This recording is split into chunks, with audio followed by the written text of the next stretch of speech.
What's up, guys? How's it going? Welcome back to Atlas Theory. Today we continue our DAC interviews, our little series here about what you would call guilds in Star Atlas. Today I have the pleasure of speaking with Ardo, who is the leader and founder of the Final Frontier. As always, guys, I will have all the important links down in the description for you, as well as if you have any additional questions, just leave them in the comment section and we'll get to them. So without further ado, let's jump in to our interview with Ardo. Well, welcome onto the show. I would love to start off with getting a brief introduction. All right, so my real name is Ricky Pinkney Jr. I go by Ardo in the Discord and throughout the Star Atlas community. And I am currently residing in Texas by way of Palm Beach, Florida. I spent several years up at Purdue University where I went to college. Awesome. And that was where I earned my last degree from, which would be my fifth. I am a veteran in the MMO and RPG gaming community with over 15 years of experience in top games such as World of Warcraft, and I've had the opportunity to be a guild leader, guild member, and participate as a guild officer. I've had the enjoyment of being a member of the U.S. Armed Forces and serve my country in the Army as an officer, and have an experience in infantry, logistics, and as a strategist. So I have lots of leadership experience, strategic experience, and logistical experience to bring to our DAC, and as well as partnership building and everything that lies in between.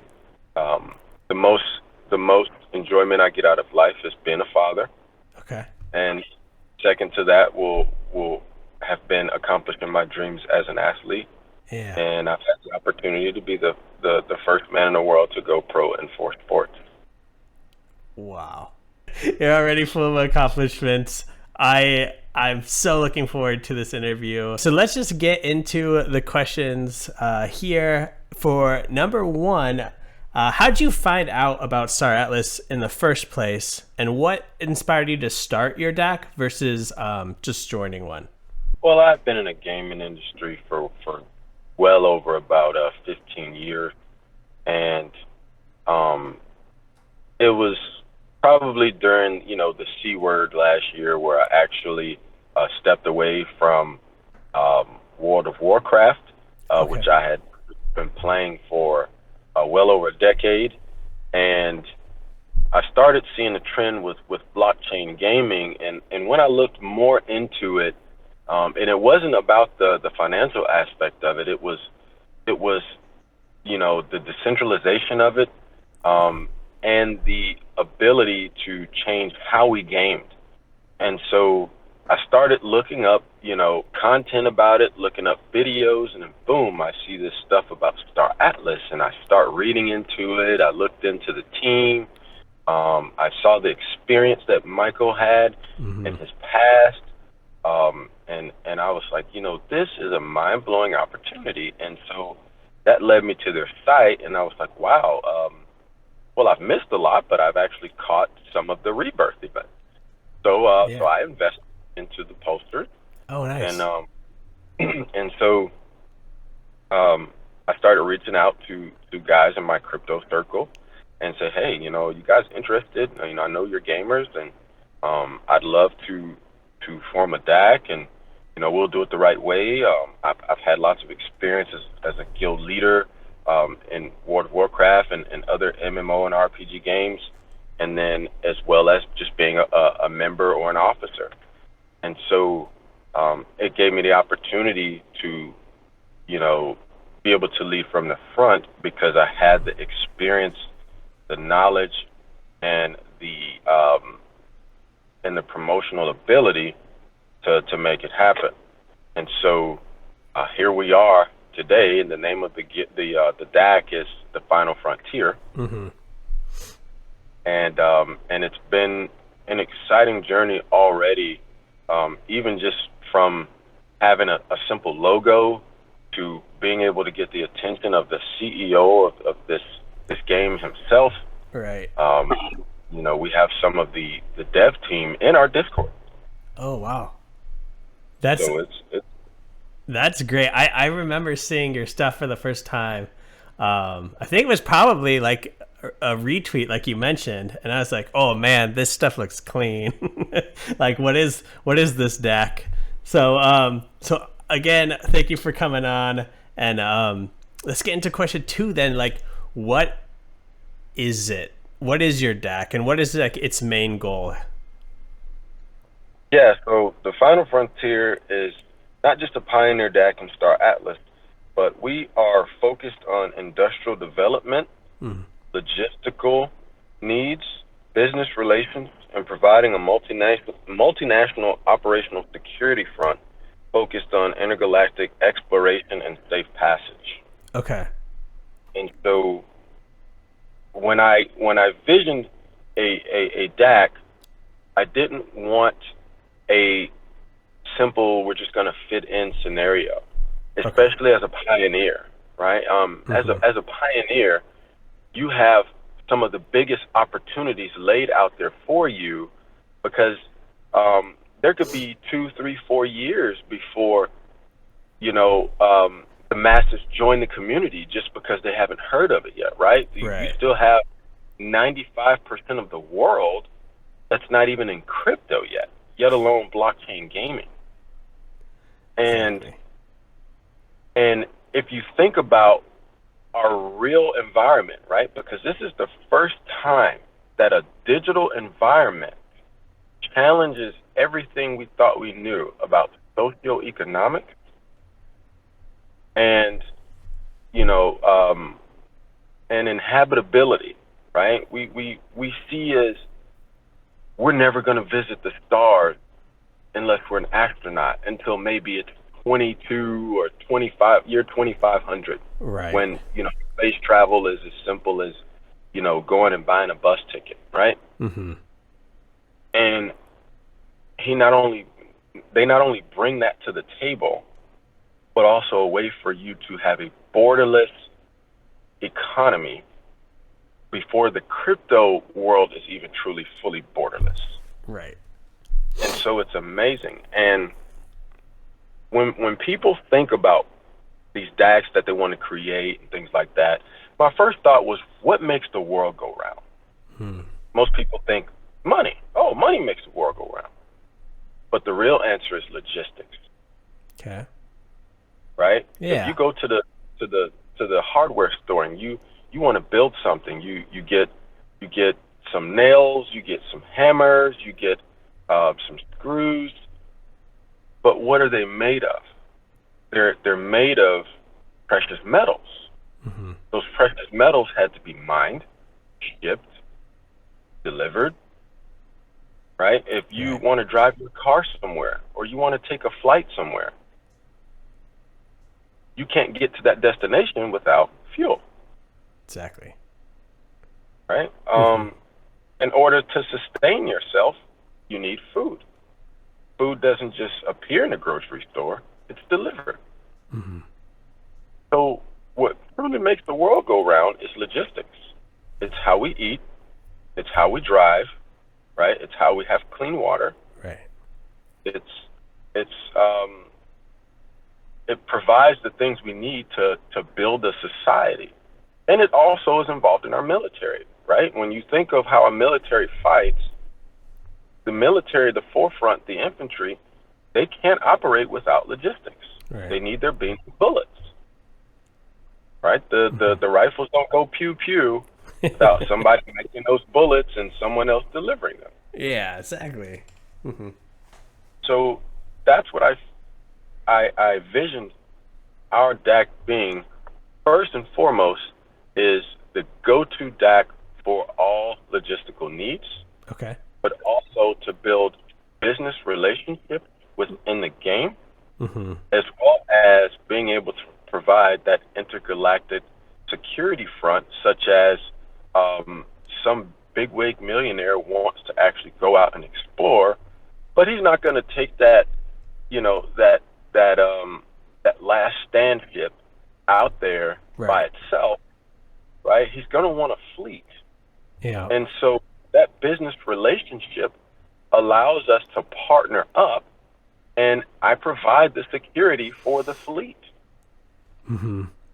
And now we've not only created the relationship, but now we have a partnership, which then leads to the financial fruit. Right. And so a DAC, to be successful, has to understand the 4 currencies of the world. Right? And I was told this by a genius. His name is Scott, and I love to call him Scooty, but he is a genius with this. And when you tell somebody 4 currencies of the world, they just have those question marks over their head like a sim. Remember the game Sims? Yeah. Okay? So you have money. Okay. You have time. You have relationships, and you have knowledge. Those are the 4 currencies of the world. Everybody puts money first, but money's actually last. Okay. Because if I take my time to give you knowledge, we then have a relationship, which then can lead to us being able to make money. I love this. I love this so much. Oh, man. So while all these DACs, a lot of them are, I consider them to what a lot of guilds would do in World of Warcraft, right? Before having a great plan together, they would go out and rush out to do the raid as soon as possible and would wonder why it didn't get anywhere. Because they had no planning process. They had no logistics. They didn't have sequential analysis of how to complete the mission, right? And you have to have all of this done prior to. So all these DACs that want to just hurry up and go out into the hard, the hard sector of space are going to get crushed. Right. Because why am I concerned with the hard area of space when, for one, where are going to be the logistics to get there? I'm sorry, the little 1-person or 2-person ship is not going to get you into the hard sector of space. You're just not going to have the fuel to get there. No. Right? And then, if I do have a ship that's capable of getting out there, how am I going to protect it? I'm going to need a decent amount of people, a decent amount of ships, weapons. Who's going to refuel? Where are we going to get the fuel from? And what to do in the event we do run into an opposing force? Are we on our own, or are we partnered with another fleet that can provide us a contingent security? All these things matter. And these are the things that my DAC is focusing on right now is, hey, get your head out of the whole hard space, the hard sector of space for right now. Yeah. Build the forefront, do sequential analysis, understand the 4 currencies of the world, because they will be important in the metaverse. Those that don't understand the 4 currencies of the world would not be successful in the metaverse. I agree with you. And this is just like so valuable, especially at this time right now, like on the 7th when the GAO opens up. I remember I looked at the sheet today of the ships and I was like, where do I even start? Like, what do I even want? And so like, I love that you're diving into this and you're providing like that information. I'm already looking forward to future conversations with you about this. Oh, no problem. And it surprises people when they hear that the Final Frontier has a white paper, and a very thorough white paper. We even have a constitution. I was looking through that. Thank you for sending me that, by the way. And if you don't mind, I'd love to put it in the description. Oh yeah, that's fine. And so so within those relationships exterior to the DAC, we have to secure relationship, organization, and structure inside the DAC. That includes a constitution. right? Right. We still have to be self-governed, and first and foremost, there has to be an ethos behind that. Mm. And as the leader, right, I'm not going to ask people to do things that I'm not willing to do myself first and foremost. Right. And beyond that, there has to be a level of respect that will not be violated for any reason, right? There must be some level of zero tolerance, Right. because that's the only way to basically have checks and balances. We can have a great time, we can fool around, we can joke, and but at the end of the day, everyone will be respected because people are putting their hard-earned money into this, Mm-hmm. and I won't allow them to be belittled or foul-mouthed Right. because someone's having a bad day. It just won't be allowed. And then we have in the Constitution, hey, if there is a conflict between members, here is the process to handle it. It will be brought to the council. Okay. Right? Yeah. So we are self-governed with a council. Okay. Yeah. I was just gonna ask you, like, what is the government like system or setup of the frontier? So it is going to be like a council. Yes. So there's a council. It's composed of the leading officers in each sector, and then there's the COO. Okay. There's myself, the CEO, and then there's also and I won't announce who that is, but there's also a Star Atlas team member that is in that council. Oh, dang. Nice. So I'm doing this the right way. Yeah. Because I understand that this is a way for people to not only participate in the game and be an early adopter into the metaverse and Star Atlas and decentralization, but also this is going to change people's lives. Mm-hmm. And so I take that very, very seriously when it comes to behavioral matters or concerns. The council has an open door policy. Okay. A member should never feel like they cannot approach the council with a situation that they have within the game or with other factions, right? Right. Or other DACs. Hey, you came across an issue with another DAC. You have a situationship going on. Bring it to the council and let us approach the DAC. Right? Okay. We will go to their leadership. Yeah. And that's how that should be handled. That way, we don't have members from DACs going at it, and it gets out of hand and leads to the two DACs opposing each other. I love that you thought all this out because that's exactly what's going to happen. I think with so many DACs who don't have a system in place for that. Exactly. You'll have some DACs that are going to go out on missions, right? And they're not going to have organization within those ships. They're not going to have organization within their communication.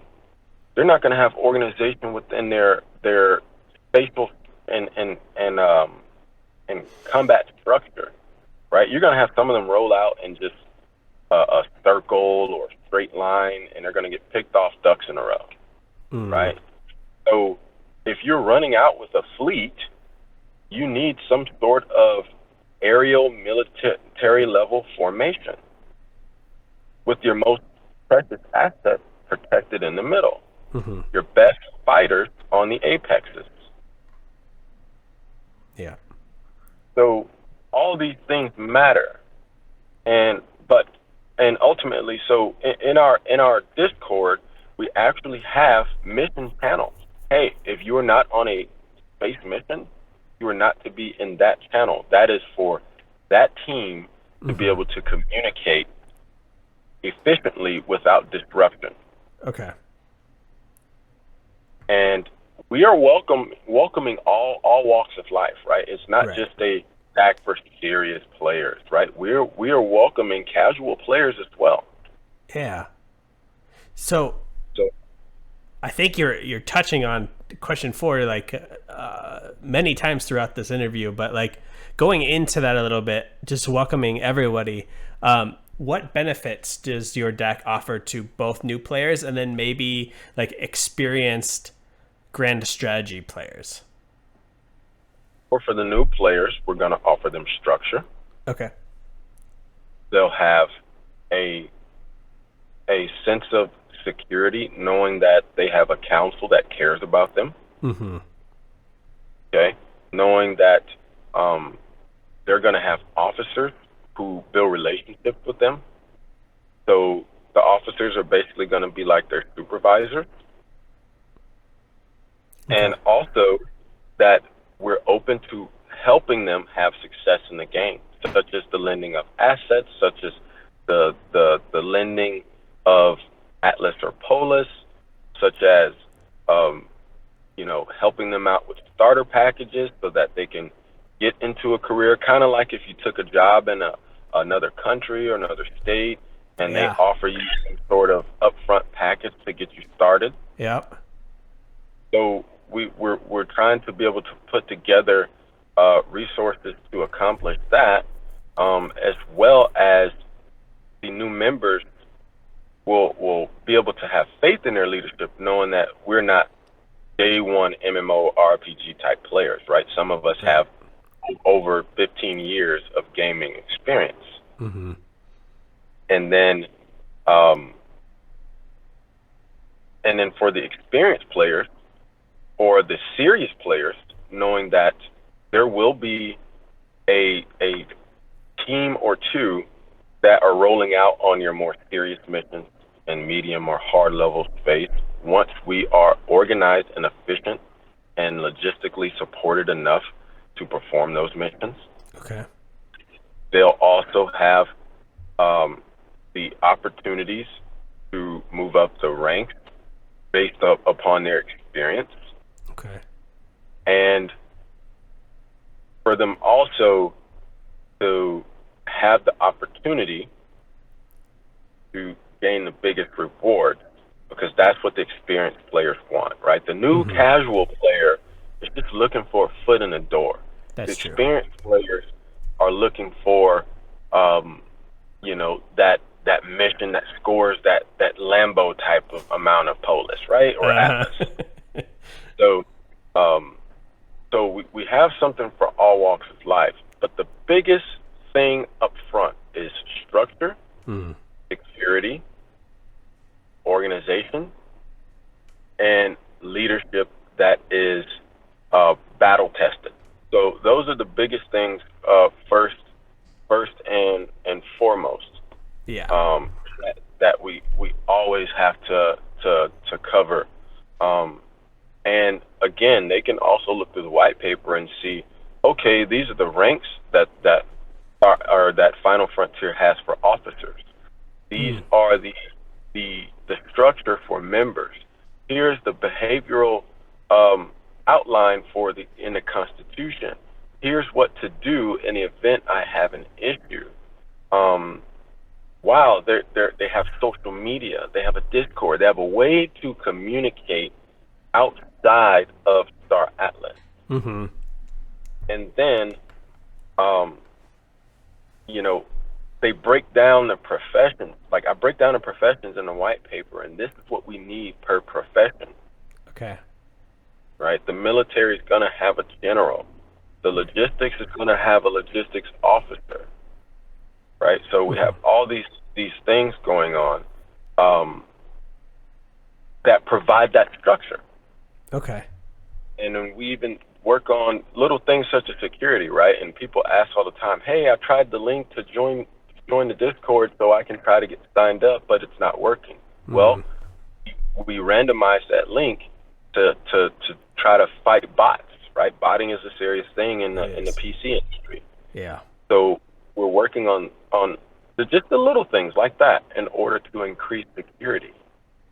Once the game goes live, if you are just someone just hanging out in our Discord and you haven't committed as a member or come forth to the council as to a good reason why you're in our Discord, you will be removed from the Discord.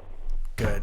Going off of that, to anybody listening and hearing like the council and generals and these higher ranking roles are, just out of curiosity, are these still available to some people starting off, or like how would you say I joined the Discord, which I have, but I wanted to be a general or something like that, high ranking. Do you have a established council now? Will there be future council members, or have you put in place many of like the high ranking already for newer players? Yeah, so there's still spaces left, and so for instance, we even have the white paper details that members who have been inactive within the game for a period of 2 months may be subject to removal from the DAC. When the DAC reaches maximum capacity, this period could be reduced to a limit of 45 days should there be a waiting list of members to join the DAC. Any long periods of absence due to unavoidable real-life situations, members should contact an officer and make them aware as to prevent being removed from the DAC. We do understand that real-life circumstances take precedence over in-game activities. Where possible, DAC events will commence at the time stated in the event calendar, and signed-up members must make every effort to be punctual. If you are late, the group may have replaced you. Please do not take offense, as this is just to avoid the entire group from being delayed. Nothing personal will be intended. In terms of the ranking system, we have members, senior members, head of recruitment, which is our HR, okay, PvE mission leader, PvP mission leader, DAC marketing officer, which the acronym for that is our DACMO. Okay. Then DAC officers individually include military officers, logistics officers, rescue, and senior pilots. We have a deputy leading officer, which is the DLO. Then there is myself, the CEO, and then we have the co-founder, which is the DACFO. Okay. So all of these opportunities are still available, and I even break down what the mission leaders themselves do. And mission leaders are responsible for forming, organizing, and leading large DAC mission events, missions consisting of more than 4 players. And mission leaders will schedule a variety of mission events, both PvP and PvE, through the use of the event calendar. All members are welcome to sign up for mission events by registering their attendance using our event calendar. Members who have signed up for the event will be given priority, followed by those signed up as reserved, and if still short, then the opening will be advertised in the DAC chat, and anyone is welcome to fill the slot. Okay. DAC missions will be generally led by either officers or mission leaders, or both. Should there be no mission leaders or officers online, senior members may step up to lead the mission. Normal members may, of course, lead missions too if there is nobody available. Please ensure to enforce and respect our DAC rules during these events. Mission leaders are only appointed through an interview and recruitment process. These vacancies will be advertised in a Discord when they come up, and members will have the opportunity to apply. So we have a pretty good structure. Yeah, I would say so. I love it. I love it though. And I have one final question on the list here for you. Let's fast forward. Full game launches. I want to know what you personally are the most excited for when you go into the game. Establishing those relationships, building out our home front, because you need a home front before you build out your forefront, okay, or your mission status, and starting the schematic of building our fleet. Okay. I can see right now, our Atlas will be that fleet and that military structure that you want to have a relationship with and be an ally to. Because when we do decide to roll out in the difficult sector of space in the metaverse, we will not be the DAC you want to attack. Right. I'm listening to you right now, and I'm like, if ever that was a situation, which I hope it's not. Like, yeah, I don't want to run into you guys. Just like the structure you have in place is just going to wipe the floor. Yeah. I can say right now, and unless you are prepared to lose every asset you in your group own, it would behoove you not to attack Final Frontier when we roll out on a mission. You can either work with us and be the train, or you can work against us and be the tracks. Well, guys, you've been warned, so keep that in mind. Oh, man. Is there anything else you would like to add or shout out here at the end of these questions? Oh, well, for one, I want to thank you so much for the opportunity to promote this DAC. I want to thank Michael Wagner again, who is literally the Einstein of our time when it comes to blockchain gaming and crossing the real world with the metaverse in terms of the first digital socio-economic change known to mankind. And because we've been using gold, right, since the biblical ages. Now we've crossed over into digital gold.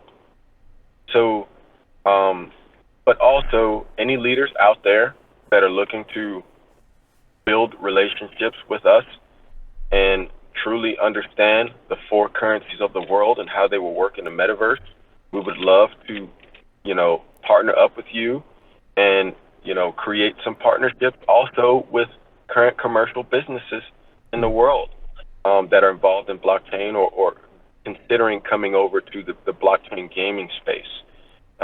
Final Frontier is open for sponsorship, but first and foremost, those relationships. So partner up with us, let's build relationships, and let's start to take over as the best partnership that the metaverse will ever see. And I challenge you to come and join the largest and the best fleet that will ever fly around deep space in the metaverse. Yeah, there you have it, guys. Hit the links down below if you want to go join. And I just want to say thank you again to you for coming on and spending time doing this interview with me. I really appreciate it. No problem. Thank you again so much. I really appreciate what you do. And maybe I'll have to fly over there sometime and visit you over there in Norway. I really love it. Oh, yeah. Always welcome. For sure. All right. Till next time. Yeah, till next time. Well, guys, I hope you enjoyed that interview with Ardo from the Final Frontier. If you did, hit that like button for me. Subscribe if this is your first time here. More DAC interviews coming soon. More about the whitelisting. Just anything Star Atlas, hit that subscribe button. And I'll see you guys next time. Peace, guys.